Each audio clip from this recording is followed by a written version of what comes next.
गाड़ी मीनाक्षी खुद ड्राइव कर रही थी। शहर की कुशादा सड़कों पर खूब रोशनी हो रही थी।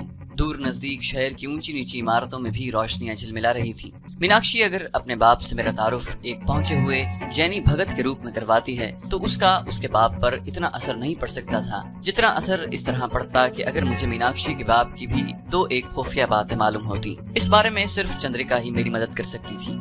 गाड़ी ट्राइडेंट होटल के अहाते में दाखिल हुई तो मीनाक्षी ने कहा, स्वामी जी तुम मेरे साथ मेरे बंगले पर क्यों नहीं चलते? खाना हमारे साथ खाना, मैं तुम्हें अपने पिताजी से मिलवाऊंगी, वो भी बड़े जैनी भगत हैं। मैंने कहा, मैं उसकी जरूरत नहीं समझता मीनाक्षी, तुम्हारे पास तो मैं खुद चल कर आया था और सिर्फ इसलिए कि शिव जी ने मुझे ख्वाब में तुम्हारी शक्ल दिखा दी थी और तुम्हारे बारे में सारी राज की बातें बता दी और तुम्हारी शक्ल ख्वाब में देखकर ही मुझे अच्छी लगने लगी। तुम्हारे साथ तो प्रेम मोहब्बत वाला मामला है। तुम्हारे पिताजी से मिलकर मैं क्या करूंगा, तुम घर जाओ। मीनाक्षी गाड़ी में से मेरे साथ ही बाहर निकल आई, कहने लगी, स्वामी जी मैं तुम्हारे कमरे में तुम्हारे साथ जाऊंगी। मीनाक्षी मेरे साथ होटल के कमरे में आ गई। मैं उसे अपने कमरे में लाना नहीं चाहता था। इसकी वजह साफ जाहिर थी कि मैंने उसको अपना जितना मुती और मुरीद बना लिया था उसका मोर्चा मैंने फतह कर लिया था। अब मुझे असल मोर्चे को फतह करना था। कमरे में आकर वो सोफे पर मेरे करीब होकर बैठ गई। वो जो कुछ मुझसे चाहती थी मुझे अच्छी तरह मालूम था, मगर मैं वो कुछ नहीं चाहता था। मैं जो उससे चाहता था वो उसे मालूम नहीं था। मैंने होटल सर्विस को फोन करके कॉफी मंगवा ली। हम कॉफी पीते हुए बातें करने लगे। मीनाक्षी मुझसे अपनी जिंदगी के आने वाले हालात के बारे में हर किस्म के सवाल पूछ रही थी जिनके बारे में मुझे कुछ मालूम नहीं था। मुझे तो उसकी जिंदगी के बारे में सिर्फ इतना ही मालूम था जितना मुझे चंद्रिका ने बताया था। मैंने तंग आकर उससे कहा, मीनाक्षी तुम अपनी जीवन रेखा के बारे में जो कुछ मुझसे पूछ रही हो मुझे बताने की इजाजत नहीं है, इसलिए मुझसे हर किस्म के सवाल मत पूछो। हाँ, इतना जरूर वादा करता हूँ कि जितनी मुझे इजाजत मिलती रहेगी उतना उतना मैं तुम्हें बताता रहूंगा। वो बोली, मगर स्वामी जी आप तो वापस दिल्ली चले जाएंगे, फिर मैं क्या करूंगी? मेरा यहाँ कौन होगा जो मुझे सारी बातें बताएगा? मैंने कुछ सोच कर कहा, इसकी तुम फिक्र न करो, अभी मुझे अहमदाबाद में काफी दिन ठहरना है, कई मंदिरों की यात्रा करनी है। हो सकता है मुझे महावीर का चिल्ला भी काटना पड़े जिसमें कम से कम 6-7 महीने लग जाएंगे। मैंने अहमदाबाद में अपने तवील कयाम के लिए जमीन हमवार करनी शुरू कर दी थी। वो कुछ मुतमईन हो गई। फिर अचानक उसने अपनी साड़ी पेट से नीचे करते हुए कहा, स्वामी जी प्लीज शिव भगवान की कोई मंत्र पढ़कर मेरे फोड़े वाले उपहार पर फूंक दें, मैं अच्छी हो जाऊं। मैंने दरवाजे की तरफ देख कर कहा, मीनाक्षी प्लीज साड़ी ऊपर कर लो, सर्विस बॉय आ गया तो वो क्या सोचेगा। मैं शिव भगवान से तुम्हारे रोग का इलाज जरूर पूछूंगा, वादा करता हूँ। मीनाक्षी ने साड़ी ऊपर कर ली। उसके बाद जिद करने लगी कि मैं उसके साथ उसके घर जाऊं और खाना उसके साथ खाऊं। मैं तुम्हें पिताजी से भी मिलवाऊंगी, वो मुझसे बड़ी मोहब्बत करते हैं, वो खुद जैन धर्म के बड़े विद्वान हैं, तुमसे मिलकर बड़े खुश होंगे। मैंने अपने दिल में कहा कि भोली लड़की, मेरा असल टारगेट तो तुम्हारा बाप ही है, तुम्हारे बाप को मैं इसी तरह नहीं मिलूंगा। मैंने मीनाक्षी से कहा, आज नहीं फिर किसी रोज तुम्हारे घर जरूर जाऊंगा, तुम्हारे पिताजी से भी मिलूंगा, तुम मुझे अपने घर का फोन नंबर दे दो। मीनाक्षी ने पर्स में से छोटी सी डायरी निकालकर उसके वर्क पर कोई टेलीफोन नंबर लिखा, वर्क फाड़कर मुझे दे दिया। ये मेरे बेडरूम में लगे हुए टेलीफोन का खास नंबर है, अगर मैं न हूँ तो आप जो पैगाम देंगे वो रिकॉर्ड हो जाएगा और मुझे मिल जाएगा। आपके कमरे का नंबर मैंने लिख लिया है, मैं अब चलती हूँ, कल फोन करूंगी। अंग्रेजी में बात करते वक्त तो आप जनाब के अल्फाज नहीं आते, मगर मीनाक्षी जब हिंदी में मुझसे बात करती थी कभी मुझे आप कहकर और कभी तुम कहकर मुखातिब करती। ये बात उसके दिल की जज्बाती कैफियत की अक्कासी करते थे। वो जाने के लिए उठ खड़ी हुई। मैं उसे छोड़ने दरवाजे तक आया। दरवाजा खोलने से पहले वो मेरे कदमों में झुक गई, मेरे पांव छुए, फिर मेरे दोनों हाथ पकड़कर चूमे, सीने से लगाया और दरवाजा खोलकर बाहर निकल गई। मैंने दरवाजा बंद करके गहरा सांस लिया और सोफे पर आकर अपने आप को गिरा दिया। मुझे भूख महसूस हो रही थी। मैंने सर्विस को फोन करके कहा कि एक वेजिटेरियन खाना ऊपर भिजवा दो। खाना खाने के बाद मैंने कॉफी पी और घड़ी पर वक्त देखा, रात के 9 बज रहे थे। मैंने उसी वक्त फोन सर्विस को कॉल करके कहा कि मुझे टेलीफोन की डायरेक्ट लाइन दी जाए। फोन सर्विस वालों ने मुझे एक नंबर बताया कि ये नंबर 2 बार घुमाए, टेलीफोन डायरेक्ट हो जाएगा। मैंने ऐसा ही किया, फोन की लाइन डायरेक्ट हो गई। मैंने करीम भाई का खुफिया नंबर डायल किया, 2 बार घंटी बजी, फिर करीम भाई ने फोन उठाकर कहा, हेलो। मैंने कोड अल्फाज में अपना नाम बताया और अपनी मुहिम के बारे में उसे खुशखबरी सुनाई कि मैंने पहला मोर्चा फतह कर लिया है, अब असल टारगेट की तरफ बढ़ रहा हूँ। करीम भाई ने गैर जज्बाती आवाज में बड़े सुकून के साथ कोड अल्फाज में ही जवाब दिया कि मुझे ज्यादा से ज्यादा मोहतात रहने की जरूरत है और बार बार फोन न करूं, फोन सिर्फ अशद जरूरत के वक्त करूं। करीम भाई ने फोन बंद कर दिया। हम कोड अल्फाज में बात कर रहे थे। अगर कोई दूसरा आदमी हमारा फोन सुन भी लेता तो वो यही समझता कि हम अहमदाबाद में चल रही हिंदुस्तानी फिल्मों के बारे में बात कर रहे हैं। फिर भी करीम भाई ने मुझे ज्यादा से ज्यादा मोहतात रहने और कम से कम फोन पर बात करने की हिदायत की थी और मैंने उसकी हिदायत पर अमल करने का फैसला कर लिया था। मैं उसके बाद अपने कमरे में ही रहा। मेरे पास होटल में मजीद एक रोज कयाम करने के पैसे थे। मैंने सोच लिया था कि कल करीम भाई से किसी वक्त मुलाकात करके उससे मजीद कुछ रकम लूंगा, क्योंकि मुझे अंदाजा हो गया था कि रॉ सीक्रेट एजेंसी के चीफ तक मुकम्मल तौर पर रसाई हासिल करने में अभी मजीद 4-6 दिन लग जाएंगे और मुझे होटल में ही उतने दिन ठहरना पड़ेगा।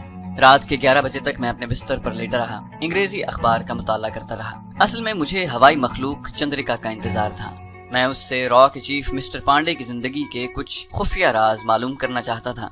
रात के 12 बज गए मगर चंद्रिका ना आई। मैं समझ गया कि उसे मीनाक्षी के साथ मेरा बेतकल्लुफ होना अच्छा नहीं लगा, इसलिए वो नहीं आ रही। जरूर वो मुझसे नाराज है। मैं परेशान होने लगा क्योंकि चंद्रिका से मुलाकात बड़ी जरूरी थी। मिस्टर पांडे पर अपना एतमाद जमाने के लिए उसकी जिंदगी के 2 एक खुफिया राज मालूम करने बहुत जरूरी थे। उसके बगैर मैं एक कदम भी आगे नहीं उठा सकता था। मैंने 2 एक बार कमरे की फजा सूंघने की कोशिश की मगर चंद्रिका के जिस्म से उठने वाली लोबान की खुशबू का दूर दूर तक निशान नहीं मिल रहा था। मेरी बेचैनी में इजाफा होने लगा। मैं बिस्तर से उठकर सोफे पर आकर बैठ गया। मेज पर रखी शीशे की सुराही में से पानी निकाल कर पिया। कमरे में सिर्फ टेबल लैंप ही जल रहा था जिसकी रोशनी बड़ी ख्वाब जैसी थी। मैंने जरा ऊंची आवाज में चंद्रिका को मुखातिब करके कहा, चंद्रिका, अगर तुम्हें मेरा मीनाक्षी के साथ बेतकल्लुफ होना बुरा लगा है तो मुझे माफ कर दो। तुम खुद भी मेरे दिल का हाल जानती हो। आखिर मैं जवान आदमी हूँ। किसी कमजोर जज्बाती लम्हे की गिरफ्त में आकर मैंने उसे अपने साथ लगा लिया था, तो इसका ये मतलब तो नहीं कि मैं उससे प्रेम करने लगा हूँ। तुम्हें अपनी पत्नी कहा है तो अब इस वादे को निभाऊंगा। अभी मैंने अपनी बात खत्म ही की थी कि कमरे में लोबान की खुशबू फैल गई। चंद्रिका आ गई थी। चंद्रिका, तुमने बहुत अच्छा किया कि तुम आ गई। मैं तो तुम्हारे बगैर सख्त परेशान हो रहा था। चंद्रिका के चेहरे की मुस्कुराहट गायब हो गई।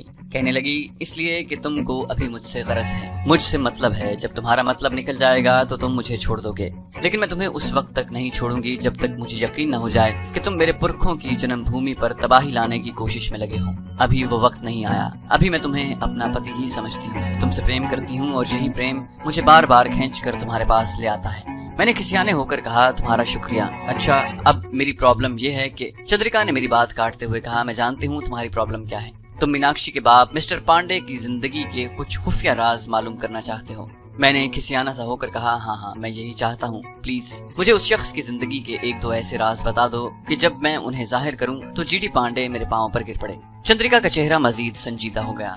वो बड़े गौर से मेरी तरफ देख रही थी। कहने लगी, तुम्हें अपना वादा याद है ना? मैं तुम्हारी मदद सिर्फ इसलिए कर रही हूँ कि तुम पिछले जन्म में मेरे खामद रह चुके हो और इस जन्म में भी मेरे पति हो। इसका खुद तुम इकरार कर चुके हो। मैंने कहा, बिल्कुल, मैं इकरार कर चुका हूँ।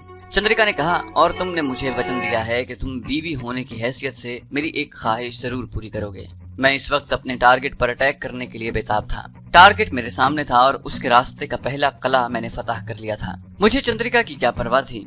अगर मैं उससे किया हुआ वादा पूरा न करता और वो मुझसे नाराज होकर हमेशा के लिए चली जाती तो मेरे लिए 100 बार जाए। मुझे सिर्फ इब्तिदा में उसकी मदद की जरूरत थी। मेरा मिशन ही ऐसा था, मुझे मीनाक्षी पर पांव रखकर उसके बाप तक पहुंचना था। मैंने बड़ी फराख दिली से कहा, चंद्रिका, मुझे अपना वचन, अपना वादा याद है। तुम्हारी जो भी ख्वाहिश होगी मैं जरूर पूरी करूंगा, मगर मुझे रॉ के चीफ जीडी पांडे की कोई ऐसी कमजोरी, कोई ऐसी मुश्किल जरूर बताओ जिसमें वो फंसा हो और जिसको हल करके मैं उसका एतमाद हासिल कर लूं। चंद्रिका बोली, तो सुनो, अहमदाबाद में रॉ का चीफ और मीनाक्षी का बाप मिस्टर जीडी पांडे शुगर का मरीज है। उसके गुर्दों में पथरी है। कभी कभी उसे गुर्दे के दर्द का शदीद दौरा पड़ता है। जिस रोज तुम्हें मीनाक्षी अपने साथ घर ले जाएगी उसी रोज तुम्हारी मौजूदगी में उसे गुर्दे का दौरा पड़ेगा। तुम उसके पेट पर दर्द वाली जगह पर हाथ लगा देना, वो उसी वक्त अच्छा हो जाएगा। दूसरी बात यह है कि मिस्टर पांडे की तरक्की की फाइल दिल्ली सेक्रेटेरिएट गई है। वहाँ वो 2 साल से पड़ी है। इस पर वजीर आजम इंदिरा गांधी के दस्तखत होने बाकी हैं। अगर इंदिरा गांधी के दस्तखत हो जाएं तो मिस्टर पांडे को तरक्की मिल जाएगी और उसका मुस्तकबिल मुनव्वर हो जाएगा।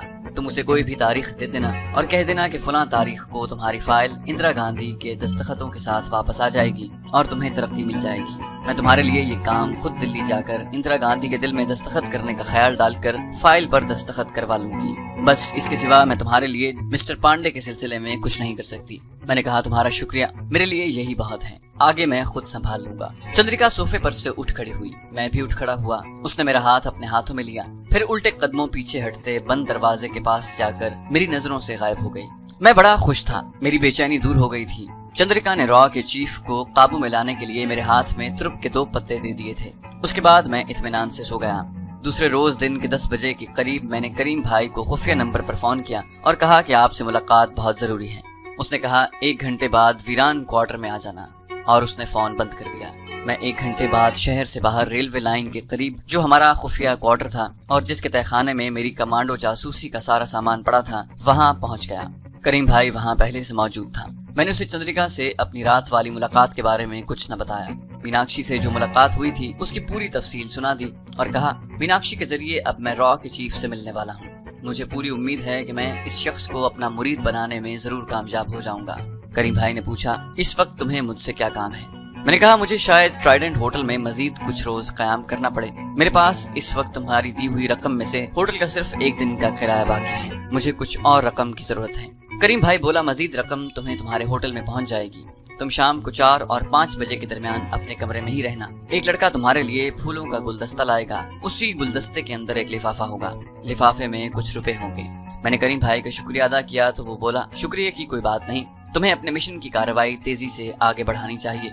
मुझे खबर मिली है कि देवलाली के पहाड़ों में भारतीय फौज का जो बहुत बड़ा गोला बारूद का जखीरा है, वहाँ से उसे महीने के आखिर में असलहे से भरी हुई एक माल गाड़ी जम्मू की तरफ रवाना होने वाली है। मुझे ये भी खबर मिली है कि इस गाड़ी में कश्मीरी मुजाहिदीन के खिलाफ इस्तेमाल किए जाने वाले नैपाम बमों के रॉकेट भी भारी तादाद में होंगे। ये नैपाम बम वाले रॉकेट कश्मीरियों के घरों को आग लगाने के लिए इस्तेमाल होते हैं। ये सारा असलहा कश्मीर के महाज पर कश्मीरी मुजाहिदों के खिलाफ इस्तेमाल किया जाएगा। तुम्हारा काम यह है कि तुम इस माल गाड़ी के देवलाली से रवाना होने का सही वक्त मालूम करो, ताकि देवलाली और जम्मू के दरमियान की जगह पर उस गाड़ी को तबाह किया जाए।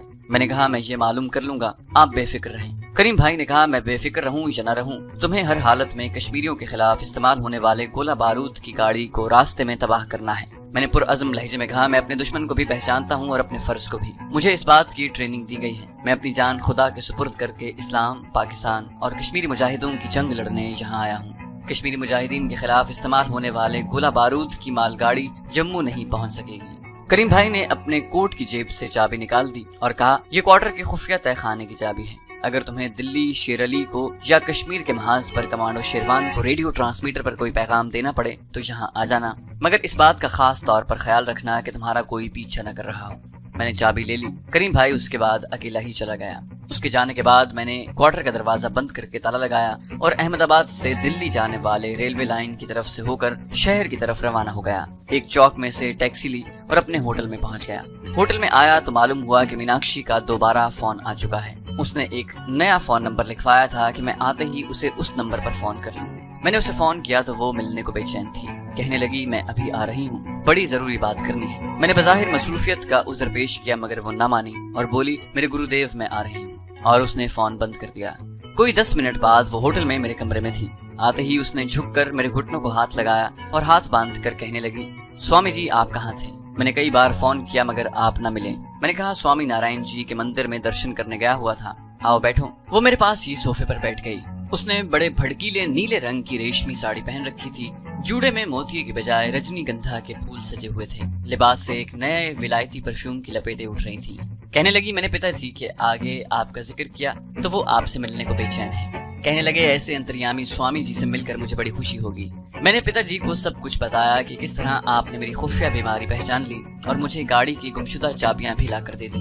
मैंने दिल में कहा कि तुम्हारे पिताजी से तो मैं ऐसा मिलूंगा कि वो सारी उम्र याद रखेंगे। उस कमबख्त से मिलने के लिए तो मैंने ये सारा ड्रामा किया है। ऊपर से मैंने नफी में सर हिलाते हुए कहा, नहीं नहीं मीनाक्षी, मैं जोगी साधु आदमी हूँ, बड़े अफसरों से नहीं मिला करता।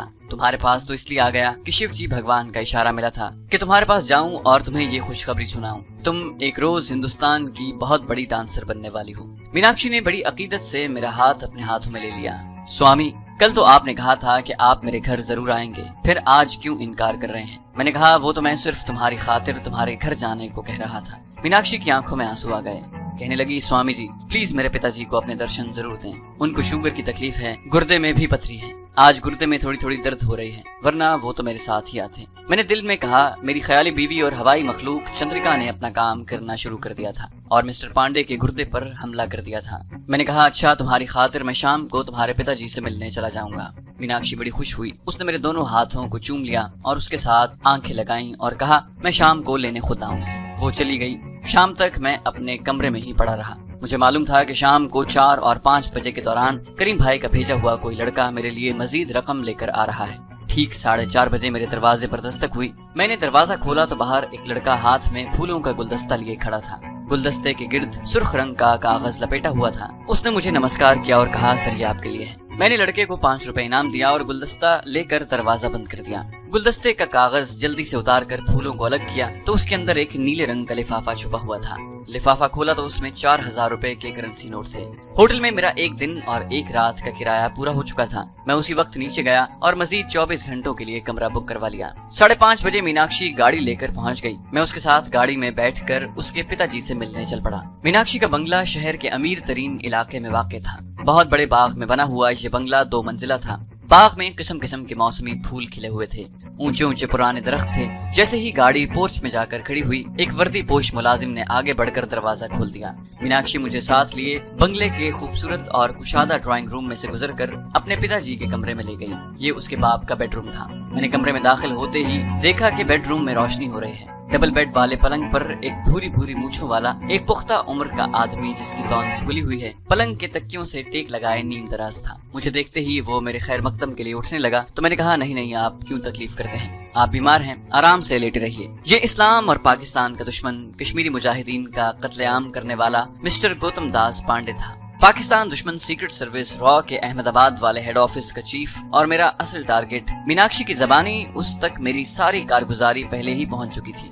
उसने मुझे जैन मत के रिवायती लिबास में देखा तो खुश होकर बोला, स्वामी जी आप तो महावीर के भगत हैं। बेटी मीनाक्षी ने आपकी बातें सुनी तो मैंने कहा, बेटी महावीर जी के भक्तों के पास बड़ी ताकतें होती हैं। आपसे मिलकर मुझे बड़ी खुशी हुई। उसकी बातों से लगता था कि उस पर मेरी शख्सियत का इतना रोब नहीं बैठ सका जितना रोब उसकी बेटी मीनाक्षी पर पड़ चुका था। मीनाक्षी को मेरी ताकत का तजुर्बा हो चुका था। मिस्टर पांडे को भी तजुर्बा करवाने की जरूरत थी, जिसके लिए चंद्रिका ने मुझे बिल्कुल तैयार कर रखा था। इस बेडरूम में चाय लगा दी गई। तरह तरह की मिठाइयाँ और फल कांसी की थालियों में भर कर लाए गए थे। मीनाक्षी ने खुद चाय बनाकर मुझे पेश की। उसके बाद मिस्टर पांडे ने मेरी कलाई में महावीर के अवतार वर्धना का मंगलसूत्र देखकर कहा, स्वामी जी ये मंगलसूत्र आपने नंदीकंठ के भगत जी से लिया होगा। मैंने कहा, जी हाँ, मगर बड़ी परीक्षा के बाद ये मिला है। मीनाक्षी बोली, डैडी स्वामी जी तो बड़े विद्वान हैं, महावीर जी के सच्चे भगत हैं। क्यों नहीं क्यों नहीं। मिस्टर पांडे बड़ा पुराना और मंझा हुआ भारतीय CSP ऑफिसर और ब्यूरोक्रेट था। वो अभी पूरी तरह मेरे कब्जे में नहीं था और मुझसे इस तरह मुतासिर भी नहीं था जिस तरह मैं उसे मुतासिर करके अपने कब्जे में करना चाहता था। वो यही समझे हुए था कि मेरे पास जोगी साधुओं वाली कोई शोभताबाजी है जिसके जरिए मैंने उसकी बेटी पर अपना असर डाल रखा है। दूसरी तरफ मैं इसी इंतजार में था कि चंद्रिका कब उस पर गुर्दे के दर्द का हमला करती है, क्योंकि चंद्रिका ने कहा था कि जब मैं मिस्टर पांडे से मिलने जाऊंगा तो उस पर गुर्दे के दर्द का शदीद दौरा पड़ेगा। मैं चाय पीते हुए और मीनाक्षी से बातें करते उसकी बातों का जवाब देते थोड़ी थोड़ी देर बाद मिस्टर पांडे की तरफ कनखियों से देख रहा था। अचानक मैंने देखा कि मिस्टर पांडे कुछ बेचैनी सी महसूस करने लगा है। वो टेक लगाए पलंग पर बैठा था। उसने 2-1 बार आहिस्ता से पहलू बदला, फिर चाय की प्याली तपाई पर रख दी। मीनाक्षी ने पूछा, क्या बात है डैडी, आपकी तबीयत तो ठीक है ना? मैंने दिल में कहा, इस दुश्मन इस्लाम की तबीयत कैसे ठीक हो सकती है, अब तो इसकी कमबख्ती के दिन शुरू हो गए हैं। मिस्टर पांडे ने पेट की एक जानिब कूल्हे के ऊपर हाथ रखते हुए तकलीफ दे अंदाज में कहा, दर्द कुछ ज्यादा ही होने लगा है। मीनाक्षी ने कहा, मैं अभी डॉक्टर को फोन करती हूँ। मिस्टर पांडे ने हाथ के इशारे से उसे मना करते हुए कहा, नहीं नहीं बेटी, इसकी जरूरत नहीं, ट्रैंकुलाइजर मेरे पास मौजूद है। अचानक मिस्टर पांडे के हल्क से एक दबी हुई चीख निकली। चंद्रिका ने हमला कर दिया था। वो गुर्दे की शदीद दर्द से दोहरा हो गया। मीनाक्षी फौरन डॉक्टर को फोन करने मेज पर रखे फोन की तरफ गई तो मैंने कहा, मीनाक्षी डॉक्टर को बुलाने की जरूरत नहीं है, पांडे जी की तकलीफ अभी दूर हो जाएगी। मीनाक्षी तो मेरे चमत्कार पहले ही देख चुकी थी, वहीं रुक गई और हाथ जोड़कर बोली, प्लीज स्वामी जी मेरे डैडी को ठीक कर दें। मिस्टर पांडे को वाकई शदीद दर्द शुरू हो चुका था। वो पलंग पर तड़प रहा था। मैं सोफे से उठकर पलंग पर बैठ गया और पांडे का हाथ अपने हाथ में लेकर कहा, मिस्टर पांडे जिस जगह दर्द होता है वहाँ मेरा हाथ रख दें। मिस्टर पांडे दर्द से बिलबिला रहा था। उसने मेरा हाथ अपने हाथ में लेकर अपने जिस्म पर जहाँ गुर्दे होते हैं रख दिया और दिल में कहने लगा, चंद्रिका अब मेरी इज्जत रख लेना, जो तुमने कहा था वो कर दिखाना। और ऐसा ही हुआ। मेरे हाथ के पांडे के जिस्म पर रखने की देर थी कि उसका सारा दर्द एकदम से काफूर हो गया। कहाँ वो दर्द से बिलबिला रहा था और कहाँ अब पहलू के बल लेटा बिल्कुल साकित हो गया।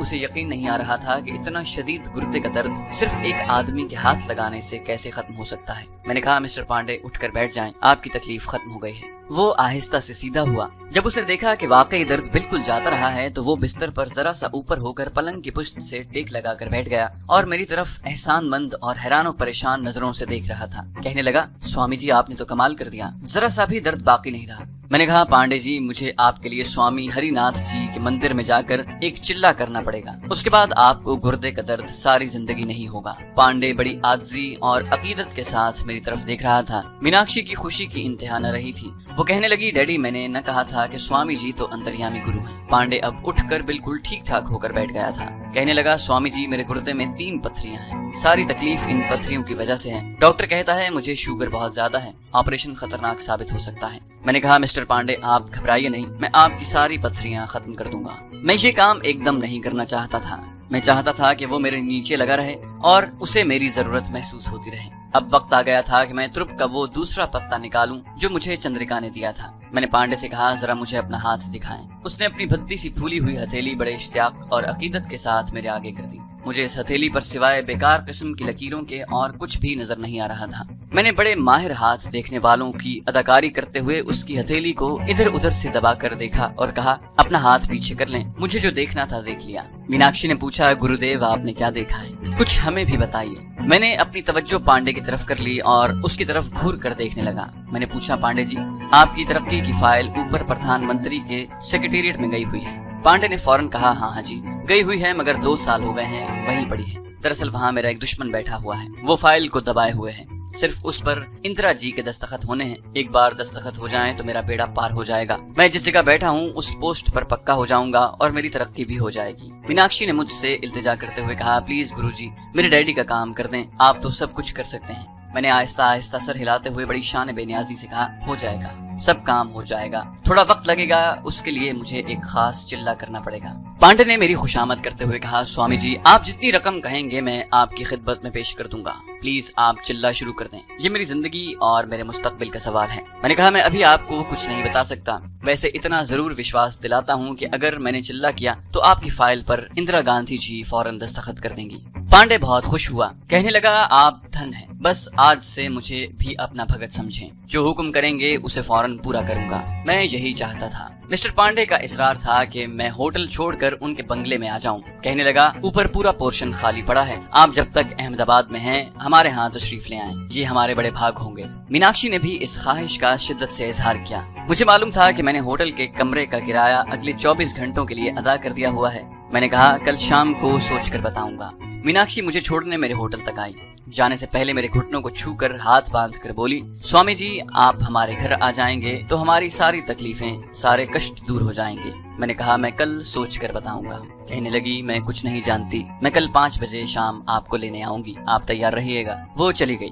मैंने रात को करीम भाई को फोन पर बताया कि मैंने गोकुलदास पांडे वाला मोर्चा भी फतह कर लिया है और रॉ की पाकिस्तान और कश्मीर अफेयर्स वाली सीक्रेट फाइलों तक पहुंच गया हूँ। हम कोड अल्फाज में बातें कर रहे थे, मगर कोड लफ्जों में ज्यादा तफसील से बात नहीं हो सकती थी। करीम भाई ने कहा, मैं सुबह 8 बजे तुम्हारे पास आऊंगा, नाश्ता तुम्हारे साथ ही करूंगा, और उसने फोन बंद कर दिया।